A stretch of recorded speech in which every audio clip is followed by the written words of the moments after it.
Vamos começar com uma cena aqui, olha, muita gente vai reconhecer. Pensa aí, uma sala de aula do ensino médio em Cubatão.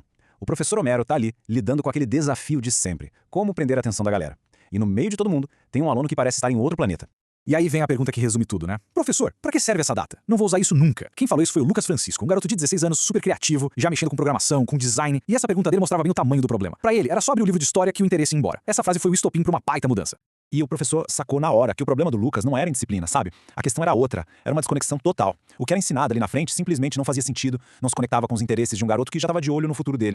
Então a pergunta-chave mudou. Não era mais como fazer o Lucas decorar isso, mas sim como a gente pode tornar a história relevante para um aluno que é apaixonado por design, por tecnologia. O desafio era criar uma ponte de verdade entre o passado e o futuro que o Lucas já estava desenhando para si mesmo. E para resolver essa parada, o professor Homero teve uma ideia genial: usar uma ferramenta do mundo da inovação, o design thinking. Em vez de ver o desinteresse do Lucas como uma falha do aluno, ele tratou como um problema de design. Um problema no jeito de aprender que precisava ser redesenhado. E o processo foi bem estruturado. Primeiro passo, descobrir, ou seja, entender de verdade o que se passava na cabeça do Lucas. Segundo, definir o problema real, que era a falta de sentido. A partir daí, o terceiro passo foi idealizar, ter um monte de ideias para conectar história e design. E por fim, prototipar, testar um jeito novo de aprender. Foi seguindo esse caminho com foco total no aluno que a grande sacada apareceu. E a solução que surgiu disso tudo foi brilhante. Simples, mas com uma potência enorme. Chegou a hora de virar o jogo, de mudar completamente o jeito que o Lucas se relacionava com o conteúdo.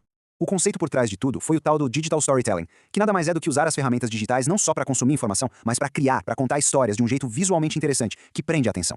Então, o projeto ficou claro. Em vez de ficar decorando datas, o Lucas ia usar o que ele já sabia fazer, as ferramentas que ele já dominava, tipo Canva, para transformar os eventos da história em histórias visuais, interativas. De repente, a história virou a matéria-prima para o trabalho de design dele.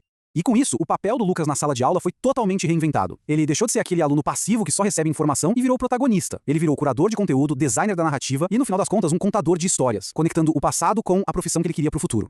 E qual foi o resultado? Bom, a mudança foi impressionante. E foi rápida. Essa experiência mostrou que quando a gente personaliza o ensino, o poder de transformação é real.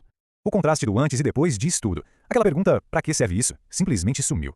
O Lucas começou a usar a história como fonte de inspiração e a qualidade dos trabalhos de design dele melhorou muito. Ele se tornou o dono do próprio aprendizado. Mas a história do Lucas é muito mais do que um caso isolado, sabe? Ela aponta para um caminho bem maior. Uma lição gigante sobre o futuro da educação, o que estão chamando por aí de educação 5.0. E aqui tá o pulo do gato. O projeto deu certo porque ele alinhou o que a escola precisava ensinar com as habilidades que o Lucas já tinha e, mais importante, com os sonhos que ele tinha pro futuro. O engajamento de verdade nasce daí, quando a educação reconhece e valoriza quem o estudante é e o que ele já sabe fazer.